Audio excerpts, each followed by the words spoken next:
नमस्कार दोस्तों, आप सभी का एक बार फिर से स्वागत है भक्ति मंत्र में। दोस्तों, पितरों के निमित्त तर्पण का सबसे शुभ समय पितृपक्ष होता है। इस साल पितृपक्ष 10 सितंबर से शुरू होने जा रहा है। पितृपक्ष के 15 दिन की अवधि में पूर्वजों के निमित्त पिंडदान, तर्पण और श्राद्ध कर्म किए जाते हैं। धार्मिक मान्यता है कि ऐसा करने से पितरों की आत्मा को शांति मिलती है, जिससे वे प्रसन्न होते हैं और पितरों के प्रसन्न होने से वंशजों का भी कल्याण होता है। दोस्तों, पितृपक्ष के दौरान पितृ कौवे के रूप में धरती पर आते हैं। माना जाता है कि इन 15 दिनों में पितृ धरती लोक पर अपने परिवार को देखने के लिए आते हैं। दोस्तों, पितृ सपनों में आकर या अन्य तरीकों से हमें कुछ खास संकेत देते हैं। ऐसे में इस दौरान या इससे पहले सपने में पूर्वजों या पितरों का आना कोई खास संकेत हो सकता है, जिनका मतलब समझकर जल्द से जल्द उचित उपाय करना चाहिए। दोस्तों, यदि पितृपक्ष के दौरान या उससे पहले ही सपने में बार बार पितृ दिखाई दे, तो इसका मतलब है कि उनकी कोई इच्छा अधूरी रह गई है और वे सपने के जरिए आपको संकेत दे रहे हैं। ऐसे में उनकी आत्मा की शांति के लिए पितृपक्ष के दौरान श्राद्ध, तर्पण, पिंड दान करें। साथ ही ब्राह्मणों, गरीबों को दान करें और उन्हें सम्मान पूर्वक भोजन कराएं। सपने में यदि पितृ प्रसन्न दिखें तो इसका मतलब है कि वे आपसे बहुत प्रसन्न हैं।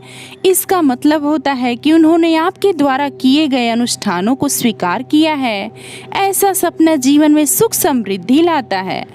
दोस्तों, यदि सपने में पूर्वज आशीर्वाद देते हुए दिखें तो इसका मतलब होता है कि आपको जल्द ही बड़ी तरक्की या उपलब्धि मिलने वाली है। आपको किसी काम में सफलता मिलने वाली है। ऐसा पूर्वजों के आशीर्वाद से हो रहा है। यदि पूर्वज शांत मुद्रा में दिखें तो इसका मतलब होता है कि वे आपसे संतुष्ट हैं और पूर्वजों के आशीर्वाद से आपको जल्द ही शुभ समाचार मिलेगा। इसके साथ ही यदि सपने में आप पितरों को रोता हुए देखते हैं तो ये बहुत ही अशुभ संकेत होता है। ऐसे में पूर्वज को प्रसन्न करने के लिए श्राद्ध, दान, पुण्य आदि करें। ऐसे सपने का अर्थ ये होता है कि आपके किसी न किसी कार्य से आपके पितृ नाराज हैं। ऐसे में पूर्वजों को प्रसन्न करने के लिए श्राद्ध करें, तर्पण करें और दान पुण्य करें। दोस्तों, सपने में पूर्वजों को अपने करीब बैठे हुए देखना या फिर उनसे बातें करते हुए देखना इस बात का संकेत होता है कि वे अभी भी अपने परिवार का मोह नहीं त्याग पाए हैं। ऐसे में पितृपक्ष में और सर्वपितृ अमावस्या के दिन पूर्वजों के लिए पिंड दान करना चाहिए, तर्पण करना चाहिए और गंगा में स्नान करना चाहिए। दोस्तों, पितृ का नाराज होना अशुभ माना जाता है। अगर आप पितृपक्ष के दौरान किसी योग्य ब्राह्मण के जरिए श्राद्ध कर्म करवाएंगे, पिंड दान करेंगे, तर्पण करेंगे और किसी ब्राह्मणों को दान दक्षिणा देंगे, किसी जरूरतमंद की सहायता करेंगे, तो आपके पितर आपसे प्रसन्न होंगे और इससे आपको पुण्य मिलेगा। इसके साथ ही गाय, कुत्ते, कौवे आदि पशु पक्षियों के लिए भोजन का एक अंश आप जरूर निकालें। यदि संभव हो तो गंगा नदी के तट पर श्राद्ध कर्म करवाएं। यदि संभव ना हो तो घर पर भी इसे किया जाता है। जिस दिन श्राद्ध हो उस दिन ब्राह्मणों को भोजन करवाएं।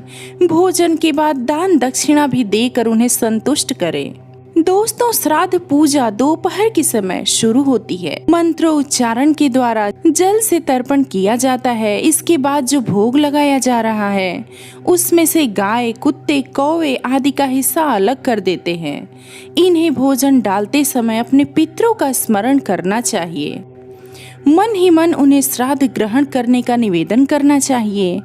अगर आप इस प्रकार से श्राद्ध, दान कर्म करेंगे, पितृपक्ष में तर्पण करेंगे तो निश्चित रूप से आपके पितृ आपसे प्रसन्न होंगे। तो दोस्तों, मैं उम्मीद करती हूँ ये जानकारी आपको जरूर पसंद आई होगी।